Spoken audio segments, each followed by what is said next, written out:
Your province versus your career in Canada. तो बहुत ज़्यादा फ़र्क पड़ता है आपका प्रोविंस सिलेक्शन का, कि जब आप कनाडा इमिग्रेट कर रहे होते हो कि आपकी प्रोविंस में कौन से प्रोविंस में आप लैंड कर रहे हो और उसी से रिलेटेड आपका कैरियर एंड देन कनाडा के पीआर ऑप्शंस पे कितना इम्पैक्ट है। अच्छा भाई, बहुत सारे लोग जो है वो ये सोच रहे होते हैं कि कनाडा के अंदर दो ही प्रोविंस हैं और एक्चुअली वो टोरंटो और वैंकूवर को भी प्रोविंस बहुत सारे लोग समझ रहे होते हैं, लेकिन ऐसा नहीं है। वैंकूवर जो है ब्रिटिश कोलंबिया है और बाकी जो ऑस्ट्रेलिया है उसमें टोरंटो नहीं, बहुत सारे सबर्ब एरियाज़ भी हैं, मतलब दूर दूर के एरियाज़ भी हैं जहाँ पे लोग रहते हैं और वो डेवलप भी हैं, वहाँ पे इकोनॉमिक एक्टिविटीज़ भी होती हैं कंट्री की। इसी तरह कनाडा के अगर ब्रिटिश कोलंबिया की प्रोविंस की बात करूँ तो उसके अंदर वैंकूवर है और वैंकूवर के अंदर जो है वो एक लोअर मेनलैंड का एरिया है, इसी तरह लैंगले है, बाकी डिफरेंट जो है वो एरियाज़ आ रहे होते हैं। तो like it's spread out, Canada काफ़ी इकोनॉमिक एक्टिविटीज़ के हिसाब से बहुत ज़्यादा जो है वो स्प्रेड आउट हुआ हुआ। खाली मैं कहूँ कि भाई ब्रिटिश कोलंबिया और ऑन्टारियो नहीं है, अल्बर्टा जो है वो एक ग्रोइंग प्रोविंस है, इसके अलावा क्यूबिक है। अब कैरियर और प्रोविंस का जो इम्पैक्ट है वो साइमल्टेनियसली चल रहा होता है, उसमें हो क्या रहा होता है और कितना इंपॉर्टेंट है। मैं आपको कुछ एग्जांपल्स देता हूँ, मे भी शायद आपको वो चीज़ें समझ आएँ कि यार हाँ, ये एग्जांपल्स वाकई जो है वो रेलेवेंट है।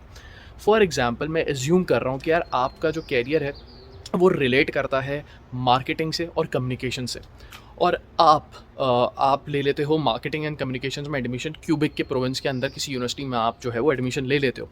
जहाँ पे लैंग्वेज का जो है वो बहुत बड़ा बैरियर आता है। और क्यूबिक के अंदर ज़्यादातर जो यूज़ लैंग्वेज होती है जॉब्स वगैरह पे भी, क्योंकि मैं जब भी क्यूबिक की कोई जॉब पोस्टिंग देखता हूँ उसमें लिखा जाता है कि भाई फ्रेंच इज़ कंसिडर्ड, क्योंकि आपको वहाँ पे जो डील करना पड़ेगा लोगों के साथ, क्लाइंट्स के साथ, वो लोग जो है वो फ्रेंच कम्युनिटी, बोलने वाली कम्युनिटी वहाँ पे ज़्यादा है। उनके आबा व अजदाद फ्रेंच का जो है उनसे काफ़ी रिलेशन है, राइट। तो ये सारी चीज़ें कंसिडर करने की, अब आप मार्केटिंग और कम्युनिकेशन का कोर्स अगर फॉर इंस्टेंस आप क्यूबिक में करने जाते हो जहाँ पे फ्रेंच बोली जाती है, तो आपकी जो जॉब के चांसेस हैं, लाइक आपने प्रोविंस गलत सेलेक्ट किया, जैसे क्यूबिक सेलेक्ट किया और आपने अपना कैरियर सेलेक्ट किया मार्केटिंग, और उस प्रोविंस में आपने क्यूबिक सेलेक्ट किया, तो आपका जो कैरियर है वो हो गया स्टेक पे चला गया और आपके जो जॉब चांसेस है वो बहुत ज़्यादा कम हो गए। इसी तरह अगर मैं फॉर एग्जाम्पल, आजकल बहुत ज़्यादा एक माहौल चला हुआ है कि यार अल्बर्टा, तो मैं आपको पहले से ही बता दूँ कि अल्बर्टा एक ग्रोइंग प्रोविंस है। उसके अंदर आपके पास कैलगरी आ गया, एडमिंटन आ गया, ये दोनों एक ग्रोइंग जो है वो सिटीज़ हैं। और इसमें ये बात जहन में रखिएगा प्लीज़ कि भाई उधर जो है वो ऑयल एंड गैस के जो है वो ज़ख़ीरे हैं, ऑयल एंड गैस की वहाँ से डिस्ट्रीब्यूशन होती है पूरे कनाडा के अंदर। तो ग्रोइंग प्रोविंस है, वहाँ की हाउसिंग प्राइसेस कम है, लोग तो मूव तो करते हैं, बट अब आपको सबसे पहले ये भी सोचना है कि घर या बाकी सारी चीज़ आप तभी अफोर्ड कर सकोगे जब आपके पास जॉब होगी। तो जॉब के लिए अगर आपकी फील्ड जो है वो साइंसेस, ऑयल एंड गैस से ज़्यादा रिलेटेड है, तो फिर आप उस प्रोविंस के अंदर जाने की कोशिश करें, राइट। तो आपके जो जॉब के चांसेस है वो बहुत ज़्यादा हो जाएंगे। अगर आप सोचो कि यार वहाँ पे डिफरेंट फाइनेंशियल सर्विसेज की जॉब्स हों और बाकी इंजीनियरिंग की जॉब्स हों, तो उधर की पॉपुलेशन और डेवलपमेंट पे भी डिपेंड करता है। तो अपना जो आपका प्रोफेशन है या आपका जो कैरियर है, उसके हिसाब से ही आप प्रोविंस चूज़ करें। अब फॉर एग्जांपल आप स्टडी ऑप्शंस भी अगर आप चूज़ कर रहे हैं या सेलेक्ट कर रहे हैं, तो आप उसी हिसाब से सेलेक्ट करें कि भाई पहले थोड़ा सा, आई वुड रिकमेंड, सब स्टूडेंट्स वगैरह को मैं रिकमेंड करूँगा कि कोशिश करें कि कुछ मैं 2-3 प्रोविंस बताता हूँ उनको पहले टारगेट करें। जैसे अल्बर्टा हो गया, इस प्रोविंस को आप टारगेट कर सकते हो, ग्रोइंग प्रोविंस है, अच्छा प्रोविंस है, इतना बुरा नहीं है। अगर आपको बेस्ट मैं कहूँ कि यार 2 ऐसे कोई आप बता दें, मतलब लाइक सिटीज़ बता दें, मैं कहूँगा यार वैंकूवर या टोरंटो आप आओ। इनिशियल फेज़ में आप सर्वाइव कर रहे होते हो, तो आपको एक कम्युनिटी चाहिए होती है, लोग चाहिए होते हैं। तो आपके कैरियर का मतलब ये है कि आपको इनिशियली जॉब्स, देखो ज़्यादा जो है वो यहाँ पे फाइनेंशियल हब्स जो हैं, लाइक जो इकोनॉमी है उसकी एक्टिविटी सबसे ज़्यादा जो है वो टोरंटो, वैंकूवर और बाकी ब्रिटिश कोलंबिया और ऑन्टारियो के जो प्रोविंसेस वगैरह हैं इनमें बहुत ज़्यादा है, जिसकी वजह से स्टूडेंट सबसे ज़्यादा इन एयरपोर्ट्स पे जो है वो लैंड करता है और उसकी जॉब्स जो हैं वो यहाँ पे as a part time student भी वो अपनी अफोर्डेबिलिटी जो चीज़ें हैं वो अफोर्ड कर सकता है, फ़ीस निकाल सकता है, सेमेस्टर ब्रेक लेके बाकी सारी चीज़ें कर सकता है। तो your career versus your province versus your career in Canada is really important to consider. और ये सारी चीज़ें मेरे ख्याल से बहुत ज़्यादा इंपॉर्टेंट है कि आप अपने कैरियर, अपना जो आपका कैरियर है उसके लिए राइट प्रोविंस सेलेक्ट करना बहुत ज़्यादा ज़रूरी है। अगर आपने अपना आप राइट प्रोविंस सेलेक्ट नहीं करोगे तो मे बी आप सर्वाइव करना आपका मुश्किल हो जाएगा। एक तो चीज़ है मैं आपको यहाँ पे ऐड और करता चला जाऊँ क्या, कि यहाँ पे एक चीज़ मैंने और बहुत ज़्यादा नोटिस करी है कि आपको, मैंने बहुत सारे लोगों को देखा है कि वो लोग ये सोचते हैं कि यार अगर हम ऑन्टारियो में जाते हैं तो वहाँ पे पीआर और इमिग्रेशन के इशूज़ होंगे, हम लोग वैंकूवर में आएंगे तो उसके बड़े इशूज़ होते हैं पीआर वगैरह के। तो मैं आपको इसमें ये बताता चलूँ मेरे भाई कि कोशिश ये करें कि आप, अगर अब लोग इनिशियली, जैसे मैंने सजेस्ट करा, आप लोग स्टडी के लिए इन सिटीज़ या प्रोविंसेस में आ जाएँ, जैसे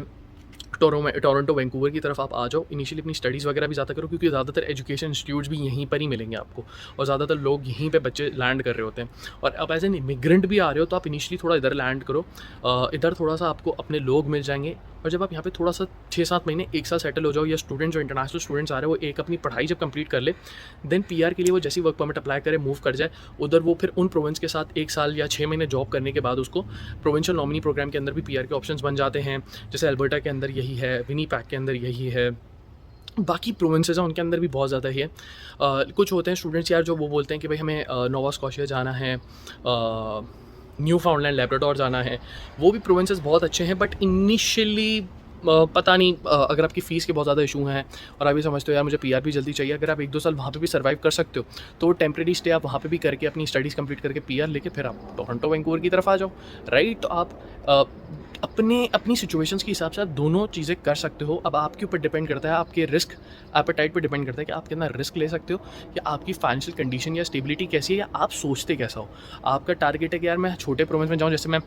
न्यू फाउंडलैंड में चला जाऊँ, मैं नोवा स्कॉशिया में चला जाऊँ, मैं विनीपेग पे चले जाऊँ, इधर मैं पढ़ाई भी कर लूँगा, भले बर्फ़ ज़्यादा है कोई टेंशन नहीं है, पढ़ाई कर लूँगा, मुझे फ़ॉरन पीआर वीआर मिल जाएगी, और उसके बाद फिर मैं टोरंटो वैंकूवर में आके जॉब करूँगा। करने वाले करते हैं। तो ये बात जहन में रखें कि अगर आप कनाडा में किसी भी यूनिवर्सिटी के ग्रेजुएट हो, आपको कहीं किसी भी यूनिवर्सिटी से आप ग्रेजुएट होते हो, आप प्रोविंसेस आप चेंज करते हो, कोई इशू की बात नहीं होती।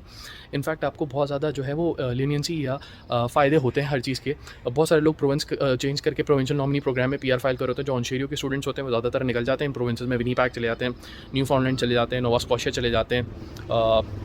यूकॉन, बहुत सारे जाने वाले यूकॉन भी जाते हैं, बहुत सारे लोग यूकॉन में भी रह रहे हैं, हालांकि वो सबसे ज़्यादा ठंडा प्रोविंस है, उधर भी लोग रह रहे हैं। तो ये था आज तक का अपडेट कि आपका कैरियर जो है वो बहुत ज़्यादा डिपेंड करता है आपके इस प्रोविंस सिलेक्शन पे। वैंकूवर मेरे आने की वजह ये थी कि मुझे पता था यहाँ पे सबसे ज़्यादा फाइनेंशियल इंडस्ट्रीज़ की बहुत ज़्यादा अच्छी जॉब्स है, और अगर मैं टोरंटो से कंपेयर करूँ तो वैंकूवर का weather is much better. British Columbia as a province is something like I have thought for it कि भाई मैं 4-5 साल मैंने पहले डिसाइड कर लिया था मुझे वैंकूवर ही जाना था, और ब्रिटिश कोलंबिया का प्रोविंस बन रहा था, तो